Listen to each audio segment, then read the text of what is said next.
2 रोज बाद पोस्टमार्टम की रिपोर्ट आ गई। इस रिपोर्ट के मुताबिक सलामू को नींद की हालत में मौत के घाट उतारा गया था और मौत का वक्त मेरे अंदाजे के ऐन मुताबिक था, यानी मकतूल सलामू की मौत रात 11 और 12 बजे के दरमियान वाक़ई हुई थी। आला कत्ल वही खंजर था जो दस्ते तक मकतूल के सीने में पेवस्त पाया गया था। उस जमाने में फिंगरप्रिंट्स उठाने का रिवाज नहीं हुआ था और अदालत इस शोबे की कारकर्दगी को ज़्यादा अहमियत नहीं देती थी, लिहाजा फिंगरप्रिंट्स लेने की ज़रूरत भी महसूस नहीं की जाती थी। उसी रोज़ मकतूल सलामू को तदफीन कर दिया गया। पोस्टमार्टम की रिपोर्ट में मौजूद एक नुक्ते ने मुझे सोचने पर मजबूर कर दिया। वो नुक्ता ये था कि सलामू को नींद की हालत में कत्ल किया गया था। इससे ये जाहिर होता था कि रात को सोते वक्त वो दरवाज़ा बंद करना भूल गया था। बसूरत दीगर अगर दरवाज़ा बंद होता और कातिल किसी भी तरह इसे खोलने की कोशिश करता तो मुमकिन था मकतूल की आंख दरवाज़ा खुलने से पहले खुल जाती। फिर इस सूरत में बाली के उठने का इम्कान पैदा हो जाते। सरेदस यही बात समझ में आ रही थी कि कातिल को दरवाज़ा खुला हुआ मिला था। आइंदा 2-3 रोज तक तफ्तीश का सिलसिला जारी रहा। मैंने माखी की जुबान खुलवाने और इसे इकबाल जुर्म करवाने के लिए सख्ती भी की, लेकिन वो सख्ती को झील गया। इसने सलामू के कत्ल का इकरार नहीं किया। माखी के रवैये और रद्दमल को देखते हुए एक ही बात समझ में आ रही थी कि वो आसानी से जुबान नहीं खोलेगा। इसके दिल का अहवाल मालूम करने के लिए मुझे रवायती तफ्तीश कंडों का इससे काम लेना होगा। माखा एक मुस्निद गुंडा था। ऐसे लोगों से कुछ उगरवाना आसान नहीं होता। ये लोग बड़ी मुश्किल से अपने काले करतूत कबूलते हैं। कड़ी आजमाइश में डालने से पहले मैंने इस पर एक नस्फियाती हरबा आजमाया। मैंने इसे अपने कमरे में बुलाया। वो खासा मुज़म्मिल और अफसुर्दा हो रहा था। मैंने अपने लहजे में गहरी संजीदगी भरते हुए कहा, माखे, तुम चाहे लाख इनकार करो, लेकिन मैंने तुम्हारे जुर्म के एक ठोस सबूत हासिल कर लिया है। अब तुम किसी भी कीमत पर जान नहीं छुड़ा सकोगे। इसने उलझे हुए अंदाज में दरियाफ्त किया, कौन सा सबूत थानेदार साहिब? मैंने चंद लम्हे खामोश रहने के बाद इसे चक्कर दिया।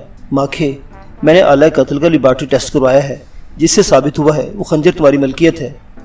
इसने इंतहाई गैर यकीनी नज़र से मुझे देखा। ये कैसे हो सकता है जनाब? इसके सवाल में दुनिया जहान की हैरत पिन्हा थी। ये हो चुका है माखे, मैंने कहा। अब तुम शराफत से अपना जुर्म इकरार कर लो। वो एहतजाजी लहजे में बोला, जनाब, जिस खंजर से सलामू को कत्ल किया गया इससे मेरा दूर का भी वास्ता नहीं। मैं किसी लेबॉर्टरी टेस्ट को नहीं मानता। पहले तो मैंने ऐसे किसी टेस्ट के बारे में नहीं सुना। मेरे खिलाफ एक गहरी साजिश की जा रही है। मैंने कहा, माखे, ये एक जदीद टेस्ट है। इस टेस्ट की बदौलत आला कत्ल पर कातिल की उंगलियों के निशानात पाए गए हैं। एक लम्हे के तवक्कुफ से मैंने इजाफा किया। ये फिंगरप्रिंट्स टेस्ट कहलाता है। मैं ये बात से उलझाने उसकी जुबान से सच सुनने की खातिर कर रहा था, वरना हकीकत से इसका दूर का भी वास्ता नहीं था। माखा मेरी चाल में न आया और बदस्तूर नफ़ी में गर्दन झटकते हुए बोला, थानेदार साहिब, मैं आपकी मिन्नत करता हूँ कि मुझे इस चक्कर से निकाले। मैंने सलामू को कत्ल नहीं किया और ना ही इस बारे में कुछ जानता हूँ। मैंने इसे दोबारा हवालात में भेज दिया। ये केस टेढ़ी खीर बनता जा रहा था। मुबैना कातिल मेरी तहवील में था। तमाम हालात वाक़यात भी उसी जानिब इशारा करते थे, लेकिन अपने जुर्म को कबूल नहीं कर रहा था। इसकी जुबान खुलवाने के रास्ता बाकी बचा था और वो था पुलिस का रिवायती तफ्तीशी रास्ता। इससे पहले कि मैं तशद्दुद की राह अपनाता, एक वाक़या पेश आ गया जिसने तफ्तीश का रुख फेर दिया। एक रोज़ हवालदार कादिर बख्श मेरे कमरे में दाखिल हुआ और नहायत आजी से बोला, मलक साहिब, मुझसे एक कोताही हो गई। मैं आपसे माफ़ी मांगने आया हूँ। मैंने चौंकर से देखा। इसके चेहरे पर नदामत के तासुरात थे। मैंने उलझनज़दा अंदाज में दरियाफ्त किया, कादिर बख्श, तुम किस कोताही की बात कर रहे हो? मेरे इनमें तो ऐसी कोई बात नहीं। जल्दी बताओ, तुम क्या कहना चाहते हो? इसने जुबान से कुछ कहने के बजाय अपनी जेब में हाथ डाला और एक जंजीर निकाल कर मेरे सामने मेज़ पर रख दी। मैंने देखा वो एक तलाई जंजीर थी जिसमें एक नन्हा सा लॉकेट भी मौजूद था। मैंने वो लॉकेट उठाया और सरसरी अंदाज में से देखने के बाद सवाल नज़र से कादिर बख्श को देखा। वो मेरी निगाह का मतलब समझते हुए शर्मिंदा लहजे में बोला, मलक साहब, उस रात जाए वो कुआं पर भी आपके साथ था। कमरे की तलाशी और मुआयने के दौरान ये लॉकेट मुझे मिला और मैंने इसे अपनी जेब में रख लिया। मुझसे गलती ये हुई कि मैंने इस वक्त आपको इसका जिक्र नहीं किया और बाद में मुझे याद न रहा। वो एक लम्हे को रुका, फिर बात जारी रखते हुए बोला, दरअसल उस रात मुझे शदीद नींद आ रही थी, इससे मुझसे भूल हो गई। मुझे चाहिए था कि मैं इस वक्त ये लॉकेट आपके हवाले कर देता। तो इतने दिन बाद तुम्हें इस लॉकेट की याद आई? मैंने डांटोमेज अंदाज में कहा और लॉकेट को घूरने लगा। तलाई जंजीर के साथ वो लॉकेट एक नन्हे से गोल जिस्म की मानी था जिस पर अंग्रेजी का हरूफ एम कंधा था। मैं इस लॉकेट का जायजा ले रहा था कि कादिर बख्श की आवाज़ मेरी समाज से टकराई। मलक साहब, हो सकता है मैं अब इस लॉकेट को भूला ही रहता। वो तो भला हो मेरी बीवी का। वो जब मेरे कपड़े धोने लगी तो इसे एक जेब से लॉकेट मिल गया। इसने रात ही मुझे दे दी और मैं पहली फुर्सत में इसे आपके पास ले आया हूँ। मैं मानता हूँ मेरी गफलत नुमा कोताही के बाइस ये लॉकेट कई रोज़ के बाद आप तक पहुँच रहा है। मुझे उम्मीद है आप मेरी इस गलती को दरगुजर कर देंगे। मैंने फ्रूई बातों में वक्त ज़ाया करने के बजाय कादिर बख्श से सवाल किया, तुम्हें यह लॉकेट जैव कुआं पर किस मुकाम से मिला था? ये मकतूल की चारपाई के नज़दीक ही पड़ा हुआ था। इसने जवाब दिया। मैंने लॉकेट पर नज़र जमाकर बहुत दूर तक सोचते हुए पूछा, क्या तुम इस लॉकेट को ध्यान से देखा था? नहीं जी, میں نے توجہ دیے بغیر اسے جیب میں رکھ لیا تھا۔ وہ مسکین سی صورت بنا کر بولا، پھر میرے انہی ماکنے سے چونکنے پر مجبور کر دیا۔ کیوں، کوئی خاص بات ہے؟ اس نے پوچھا۔ میں نے بدستور لاکٹ کے ایم کو گھورتے ہوئے کہا، قادر بخش، اگر اس وقت تم نے لاکٹ کو غور سے دیکھا ہوتا تو خاموشی سے جیب میں نہ ڈالے تھے۔ یہ لاکٹ تمہیں خاموش رہنے ہی نہ دیتا۔ بہرحال میں نے لاکٹ سے نگاہ ہٹا کر حوالدار کو دیکھا اور کہا، میں تمہاری اس کوتاہی کو معاف کرتا ہوں۔ دیر آئے درست آئے، اس کارنامے پر تمہاری بیوی کو کوئی انعام شنام ضرور ملنا چاہیے۔ حوالدار قادر بخش نے کہا، میری گھر والی بڑی تیز اور شکی مزاج عورت ہے۔ وہ کسی انعام کے بجائے اس بات میں زیادہ دلچسپی لے رہی کہ لاکٹ میرے پاس آیا کہاں سے۔ پوچھ رہی تھی یہ ایم کون ہے۔ اس کے ساتھ اس نے ناک پر انگلی رکھ کر معنی خیز انداز میں اشارہ بھی کیا تھا۔ بھائی تمہاری بیوی تو پکی حوالدارن لگتی ہے، میں نے مزاح کے رنگ میں کہا۔ اس طرح تو پولیس والے ہی تفتیش کرتے ہیں۔ وہ تو ایک پولیس والے کی بیوی ہے تو پولیس والی ہوئی۔ حوالدار قادر بخش بولا، آپ بالکل ٹھیک کہہ رہے ہیں ملک صاحب، میں تھانے میں بڑی سکون سے رہتا ہوں، لیکن جیسے ہی گھر میں داخل ہوتا ہوں لگتا ہے تھانے میں آ گیا ہوں۔ اس نے ایک جھرجھری لی اور اپنی بات مکمل کرتے ہوئے بولا، ملک صاحب، آپ میری بیوی کو حوالدارن کہا ہے، لیکن وہ مجھے کسی ظالم جیلر سے کم نہیں لگتی۔ میں نے اس کی کیفیت پر ایک نیچا کہکا لگایا اور کہا، قادر بخش کچھ بھی ہے، لیکن تمہیں یہ بات ماننا پڑے گی کہ تمہاری بیوی تم سے زیادہ ذہین ہے۔ اس نے فوراً لاکٹ پر کندھا ایم کے بارے میں تم سے پوچھ لیا اور تم ابھی تک اسے فراموش کیے بیٹھے ہو۔ وہ سنجیدگی سے مجھے دیکھتے ہوئے بولا، یہ کس کے نام کا لاکٹ ہو سکتا ہے؟ مشتاق عرف ماکھا کے بارے میں کیا خیال ہے؟ میں نے ایک ایک لفظ پر زور دیتے ہوئے کہا۔ اس کی آنکھیں پھیل گئی۔ ملک صاحب، ماکھا کا اصلی عرفی نام ایم سے شروع ہوتا ہے، لاکٹ ماکھا کا ہو سکتا ہے، تو پھر ماکھا کو فوراً میرے پاس لے آؤ، میں نے چٹکی بجاتے ہوئے کہا۔ حوالدار قادر بخش میرے کمرے سے نکل گیا۔ میں نے لاکٹ اور ماکھے کے بارے میں سوچنے لگا۔ قادر بخش نے مجھے بتایا تھا کہ وہ لاکٹ اسے مقتول کی چارپائی کے پاس پڑا ہوا ملا تھا۔ اگر لاکٹ ماکھے کا تھا تو پھر قتل کی واردات کے درمیان وہ وہاں گرا ہوگا۔ ماکھا اس لاکٹ کے طفیل بری طرح میرے شکنجے میں آنے والا تھا۔ تھوڑی دیر بعد حوالدار ماکھے کو لے کے میرے پاس آ گیا۔ اتنے دیر حوالات کی ہوا کھانے اور ہر آتے جاتے پولیس اہلکار سے لاجوتا کھانے کے بعد اچھوں کے مزاج ٹھکانے آ جاتے ہیں، لیکن ماکھا اپنی ضد پر اڑا ہوا تھا۔ اس کی حالت خاصی خراب ہو چکی تھی، تاہم وہ اسلم کے قتل کے سلسلے میں حسب توقع تعاون پر آمادہ نہیں ہوا تھا۔ میری طرف دیکھ دکھتاہٹ آمیز لہجے میں بولا، تھاندار صاحب مجھے مت رگڑیں، بہت دیر ہو گئی، اب مجھے یہاں سے جانے کی اجازت دیں تو آپ کی مہربانی ہوگی۔ ماکھے، میں اس کے چہرے کے تاثرات کا جائزہ لیتے ہوئے کہا، تم میرے ایک جادو کا چراغ ہو، میں تمہیں اس وقت تک رگڑتا رہوں گا جب تک تمہارے اندر سے چراغی جین نمودار نہیں ہو جاتا۔ وہ بیزاری سے بولا، یہ تو سراسر زیادتی والی بات ہوئی نا۔ زیادتی کے بچے، میں نے تیز نظر سے گھورا، تم مجھے میرا کام سکھانے کی کوشش نہ کرو۔ پھر رک کر میں نے گھمبیر آواز میں اضافہ کیا، لیکن اب اتفاق سے مجھے ایک ایسی چابی مل گئی جس سے تمہاری زبان کا قفل کھٹک سے کھل جائے گا۔ مجھے امید ہے تمہاری رگڑائی اور منجائی کی ضرورت پیش نہیں آئے گی۔ آپ کس چابی کی بات کر رہے ہیں جناب؟ وہ چونک کر مجھے دیکھنے لگا۔ میں نے اپنی مٹھی میں بند ایم والے طلائی لاکٹ کو نکالا اور اس کے انک کو سامنے لہراتے ہوئے سوال کیا، کیا تم اس چابی کو پہچانتے ہو؟ وہ نفی میں گردن ہلانے لگا۔ میں نے لاکٹ اس کی طرف بڑھاتے ہوئے کہا، اس سے اپنے ہاتھ میں لے کر اچھی طرح الٹ پلٹ کر دیکھو، ممکن ہے تم اسے شناخت کرنے میں کامیاب ہو جاؤ۔ یہ لاکٹ ہمیں مقتول سلامو کی لاش کے قریب کمرے کے فرش پر پڑا ملا ہے۔ اس نے لاکٹ کو ہاتھ میں لے کر بغور اس کا جائزہ لیا۔ اس دوران میں اس کے چہرے پر ابھرنے والے تاثرات کو نوٹ کرنے لگا۔ وہاں مجھے شناسائی کی ایک جھلک بھی دکھائی نہ دی۔ جب سے اس نے لاکٹ کو دیکھا تھا میں نے شناخت یا شناسائی کا کوئی تاثر اس کی آنکھوں یا چہرے پر نمودار ہوتے نہیں دیکھا تھا۔ اگر وہ لاکٹ واقعی کا تھا تو پھر کہنا پڑے گا وہ ایک اچھا اداکار بھی تھا۔ آئندہ 10 منٹ تک بھی جب ماکھے نے اس لاکٹ کو پہچاننے کا اعتراف نہ کیا تو میں نے اسے دوبارہ حوالات میں بھیج دیا۔ حوالدار اسے چھوڑنے کے بعد دوبارہ میرے پاس آ گیا۔ ملک صاحب، یہ بندہ تو بہت پکا ہے، اس نے خیال آرائی کے انداز میں کہا۔ اس کی زبان کھلوانے کے لیے خاص فارمولہ استعمال کرنا ہوگا۔ میں نے سوچ میں ڈوبے ہوئے لہجے میں کہا، اب ان فارمولاز کو آزمانے کا وقت نہیں آیا قادر بخش۔ پھر آپ کیا کریں گے؟ اس کا انداز ٹٹولنے والا تھا۔ میں نے کہا، قادر بخش، ہم نے ماکھے کو مدینہ کالونی میں پیجا کے گھر سے گرفتار کیا، جہاں وہ پیجا، عارف علی اور ریاض کے ساتھ تاش کھیل رہا تھا اور اس کے ٹھکانے کی نشاندہی اسلم اور فتشو نے کی تھی۔ میں خاموش ہوں تو قادر بخش کو پوری طرح اپنی جانب متوجہ پایا۔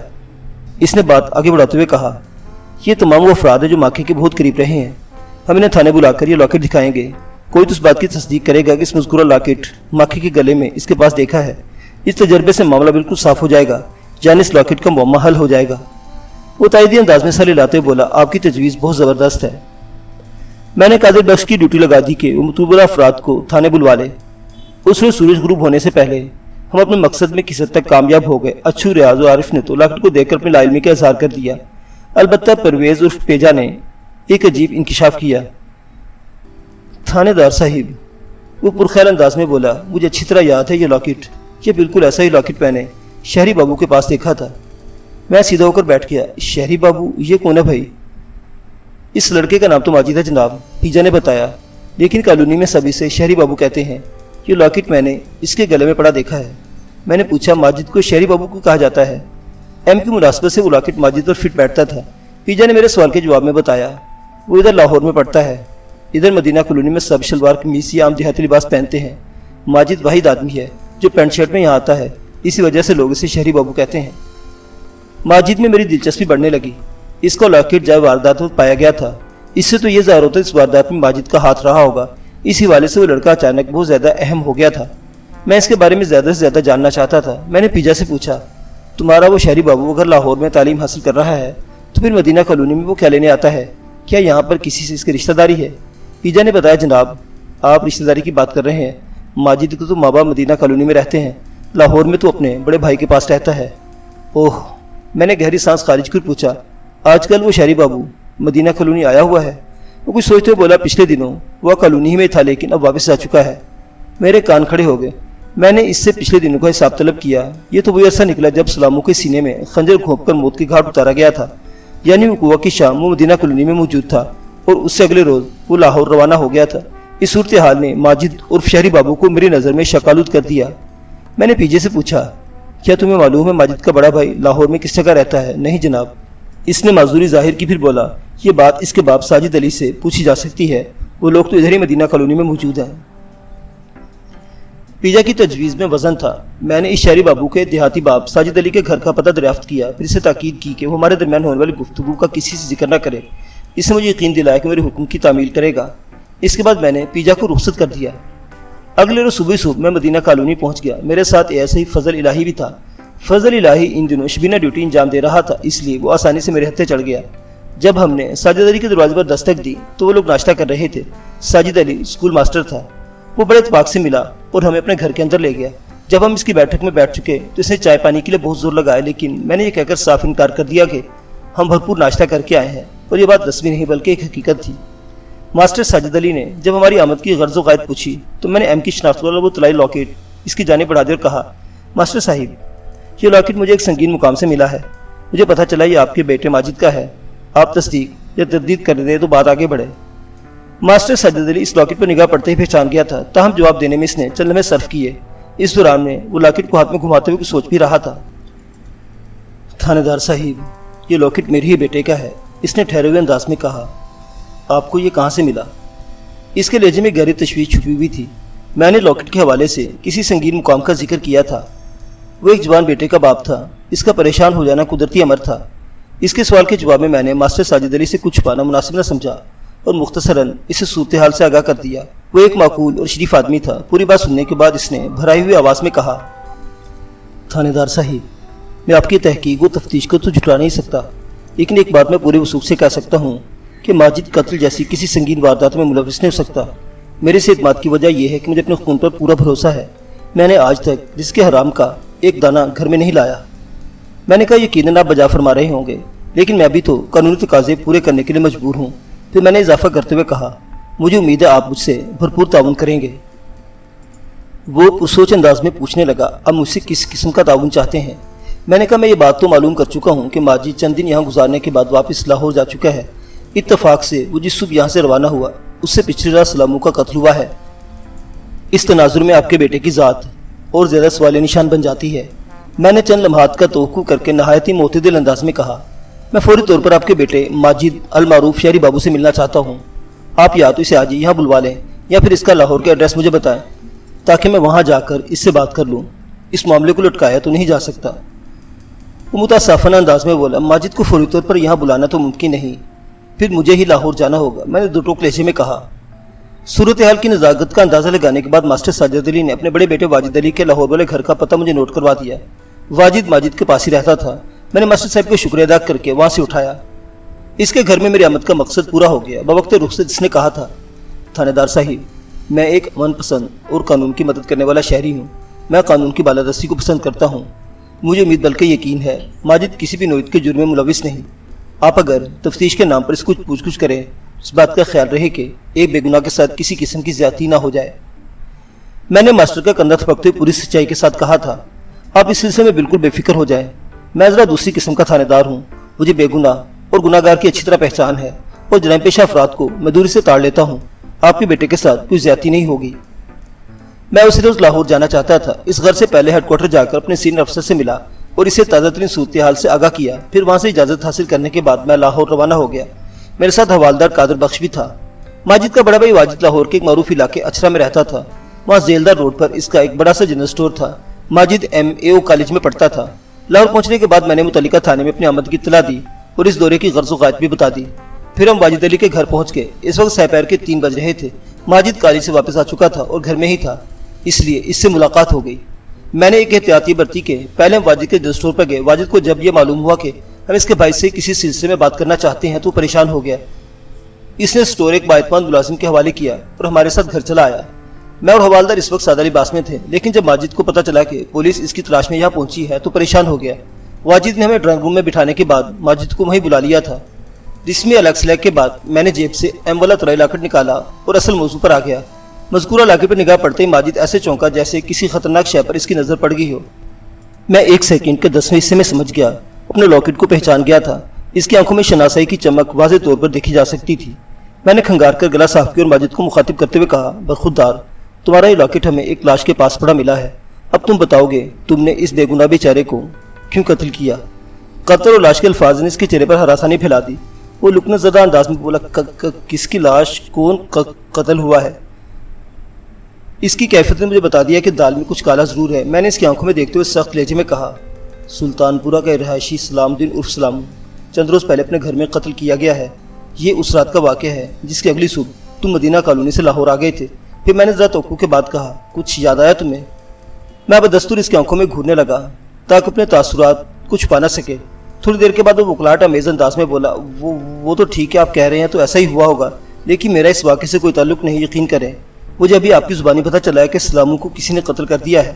میں نے کہا، اگر تمہارا سلامو کے قتل سے کوئی تعلق نہیں تو تمہارا یہ لاکٹ اس کی لاش کے پاس کیسے پہنچ گیا؟ میں نے وہ لاکٹ اس کی آنکھوں کے سامنے لہرایا۔ پتہ نہیں جناب، وہ عجیب سے لہجے میں بولا، میں اس سلسلے میں کیا کہہ سکتا ہوں؟ اس سلسلے میں جو کچھ کہنا ہے وہ تمہیں ہی کہنا ہے شہری بابو، میں نے طنزی انداز اختیار کرتے ہوئے کہا، کیونکہ یہ لاکٹ تمہارا ہے۔ وہ جیز بیز ہوتے ہوئے بولا، جناب میری سمجھ میں نہیں آ رہا کہ کیا کہوں۔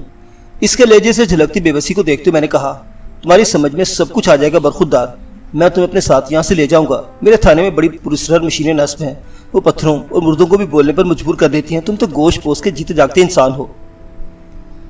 میری دھمکیاں میز گفتگو نے سے لرزا دیا۔ ڈوبتے کو تنکے کا سارے کے مصداق کس نے جان چھڑانے کے لیے بہانہ کھڑا۔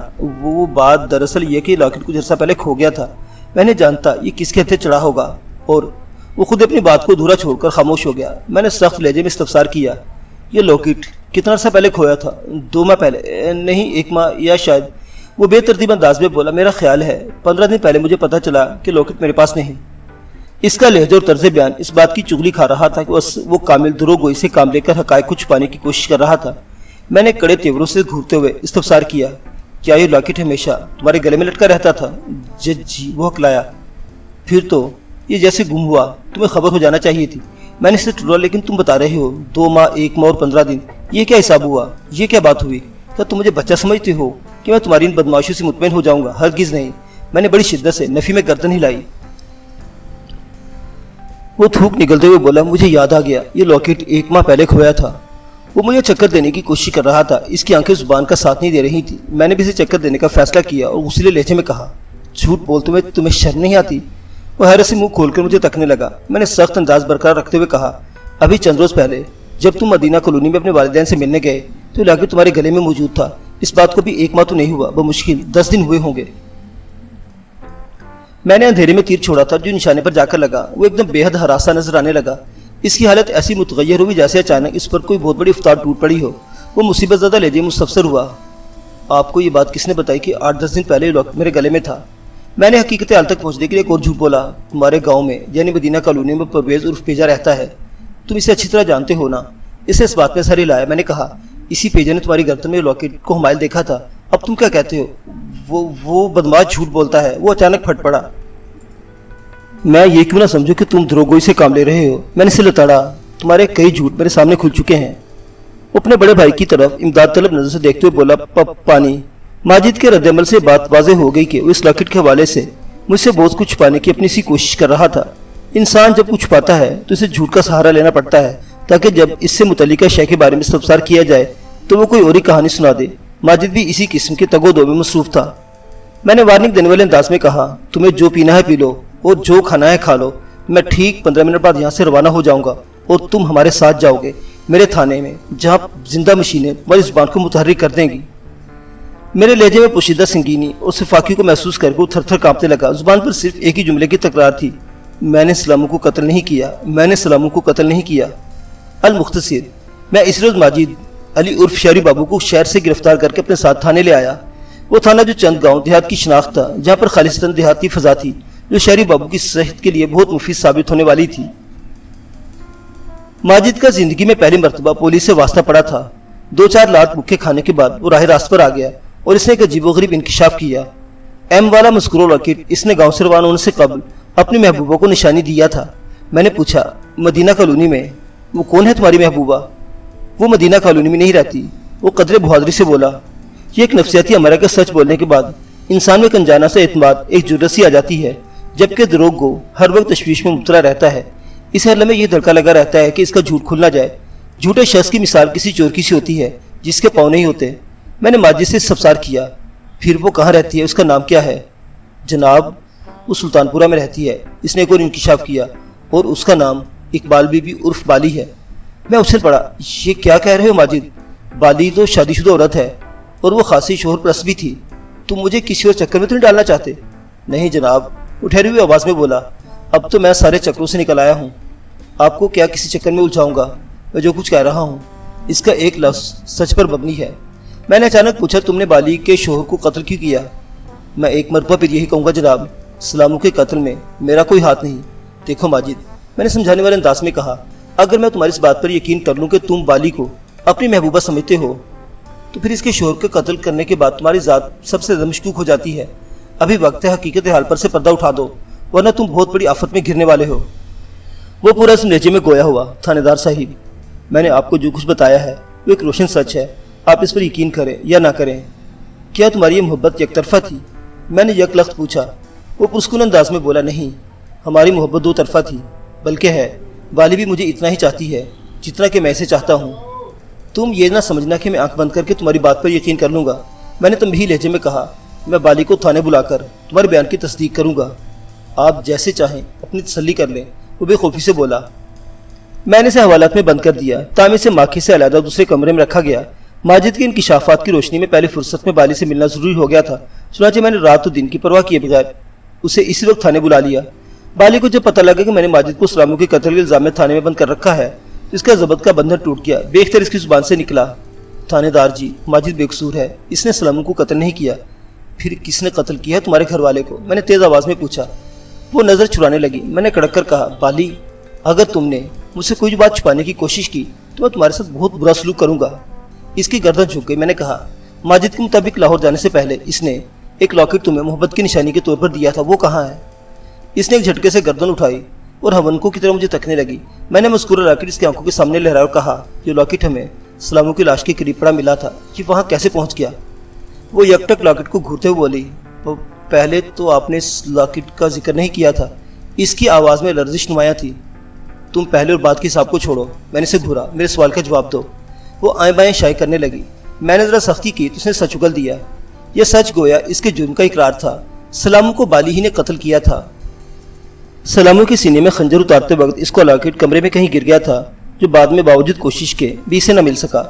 इकबाल जुर्म के बाद इसने एक तवील जज्बाती बयान दिया जिसमें इसने खुद को मजलूम और सलामू को जालिम साबित करने की कोशिश की। इसने माजिद से अपनी मोहब्बत का इतराफ़ भी कर लिया। इस जज्बाती बयान के आखिर में इसने कहा, थानेदार जी, मैं क्या करती, आप ही बताएं, मैं क्या करती? इसके लहजे में करप इन्हा था। मेरे पास और कोई रास्ता नहीं बचा था। सलामू को मर जाना चाहिए था। ऐसे लोगों को जिंदा रहने का कोई हक नहीं। वो एक लम्हे को सांस हमवार करने की खातिर रुकी, फिर दोबारा आग उगलने लगी। मैंने सलामू का हर जुल्म बर्दाश्त किया, इसकी बेदरेग मार खाई, इसकी खातिर अपने आराम और आसाइश को त्याग दिया। मैं क्या थी, क्या हो गई, कभी अपने हालात पर उफ न की। मैंने इसकी फरमाइश और फजूल शौक पूरे करने के लिए अपना जेवर बेच डाला। घर का सामान भी फरोख्त हो गया। मेरे पास बचा ही क्या था, एक झुमकों की जोड़ी। मैं तो इसे भी फरोख्त करने को तैयार थी, लेकिन इस नामुराद ने बात ही ऐसी कर दी کس کا قتل واجب ہو گیا؟ پتہ ہے تھانے دار جی، سلامون اس رات مجھ سے کیا کہا تھا؟ وہ سوال نظر سے مجھے دیکھنے لگی۔ میں نہیں جانتا تھا اس لیے خاموش رہا۔ وہ بولی، میں بتاتی ہوں۔ وہ باغپورہ نظر محمد سے مل کر آیا تھا، جس نے اپنے شیطان مرغے کالو کی قیمت 100 روپے لگائی تھی۔ میں جھمکے بیچ کر یہ رقم سلاموں کو دینے کو تیار تھی، لیکن وہ بے حیائی سے بولا، بالی، نظر محمد نے میرے سامنے ایک تجویز رکھی ہے۔ وہ کہتے ہیں سلاموں، تمہاری بیوی بہت خوبصورت ہے، اگر تو ایک رات کے لیے بالی کو مجھے سونپ دے تو میں اس کے بدلے کالو تمہیں مفت دینے کو تیار ہوں۔ سنا آپ نے؟ وہ رکی اور سوالی انداز میں بولی، کہ اب میں سلاموں کی خواہش پوری کرنے کے لیے خود کو بھی بیچ دوں؟ اس رات سلاموں نے مجھ سے یہی مطالبہ کیا تھا۔ میں حیرت اور استجاب کے سمندر میں غوطہ زن وفا کی اس پتلی بالی کو دیکھ رہا تھا۔ وہ اس وقت غضبناک ہو رہی تھی۔ شعلہ بار لہجے میں بولی، تھانے دار جی، بے غیرتی کی یہ بات ایک ایسا شخص مجھ سے کہہ رہا تھا جو نکما ہی نہیں بالکل ناکارہ ہے۔ اسے نالائق نہیں بلکہ نااہل کہنا چاہیے۔ لوگ مجھ سے پوچھتے ہیں سلاموں کے ساتھ 8 سالہ ازدواجی زندگی گزارنے کے بعد بھی میری گود ہری کیوں نہ ہوئی؟ میں نے کسی کو نہیں بتایا کہ میں نے جس پیڑ کے نیچے پناہ لی وہ خزاں رسیدہ تھا۔ جس ٹنمو درخت پر ایک ہرا پتا موجود نہ ہو وہ کسی کی گود کیا ہری کرے گا؟ میں نے تھانے دار صاحب، اس نے سینہ ٹھونکا اور ہجانی انداز میں بولی، میں نے شخص کی کوہر کمزوری ہر کمی پر پردہ ڈال کر خود پر الزامات لیے۔ بعض لوگوں نے مجھے بھانج بھی کہا، اور یہ شخص مجھ سے ایک ایسی فرمائش کر رہا تھا جو بے غیرتی اور بے حیائی کی فہرست میں سب سے اوپر رقم نظر آتی ہے۔ میں نے تو اس کی زندگی کو لاحق چھوٹے سے چھوٹے خطرے کے لیے خود کو ہلکان کیا۔ آپ تو اس بات کے گواہ ہیں تھانے دار جی۔ بس۔ وہ دو ٹوک انداز میں رکی، پھر بکھری آواز میں بولی، میں نے اس بے غیرت سلاموں کو قتل کر دیا۔ اس واقعے کے بعد میری نظر میں اتنا گر گیا تھا کہ میں اسے ایک لمحہ بھی زندہ نہیں رہنا چاہیے تھا۔ وہ خاموش ہو کر ویران نظر سے مجھے دیکھنے لگی۔ اس کی زبان تھم گئی مگر آنکھوں سے بدستور شعلے لپک رہے تھے۔ میں ان آتش بار آنکھوں کی تبش کو بڑی وضاحت سے محسوس کر رہا تھا۔ تھوڑی دیر کے بعد وہ بوجھل آواز میں بولی، میں تسلیم کرتی ہوں، ماجد مجھے اچھا لگتا ہے، وہ بھی مجھے ٹوٹ کر چاہتا ہے، میں اس سے محبت کرتی ہوں، اور یہ راہ بھی مجھے سلاموں کے ناروا سلوک نے ہی دکھائی ہے۔ محبت کی حقیقت کو زمانہ جانتا ہے، یہ ہر زندہ شے کی ضرورت ہے، اشد ضرورت۔ محبت کی بوند بوند کو ترستا ہوا شخص اگر کہیں نقب لگا بیٹھے اسے قصوروار نہیں سمجھنا چاہیے۔ میں نے بھی ماجد کی محبت کے لیے اپنے لیے سکون کے چند لمحے کشید کیے ہیں۔ اس جرم میں اب مجھے جو سزا بھی دینا چاہیں میں تیار ہوں۔ محبت کرنا اگر جرم ہے تو میں اس جرم میں پھانسی لگنے کو تیار ہوں۔ محبت کرنا جرم نہیں، میں نے اس کے خاموش ہونے پر کہا، اور نہ ہی میں اس سلسلے میں تمہیں کوئی سزا دینے کا ارادہ رکھتا ہوں۔ تمہارا اصل جرم ہے قتل، تم نے اپنے شوہر کو قتل کرنے کا اقرار کر لیا ہے۔ وہ خاموش نظر سے خلا میں گھورنے لگی۔ بعد میں جب ماجد کو پتہ چلا کہ بالی نے سلاموں کا قتل قبول کر لیا ہے تو اس نے یہ الزام اپنے سر لینے کی کوشش کی، لیکن اس کوشش میں دم نہیں تھا، لہٰذا میں نے اسے ایک دبکا مار کر چپ کرا دیا۔ یہ بتانے کی ضرورت نہیں کہ ماکھا کو میں نے اگلے روز چھوڑ دیا۔ یہ بدماش اس کیس میں خاصا خوش قسمت واقع ہوا تھا، جبکہ بالی جیسی غیرت مند عورت جیل کی سلاخوں کے پیچھے چلی گئی۔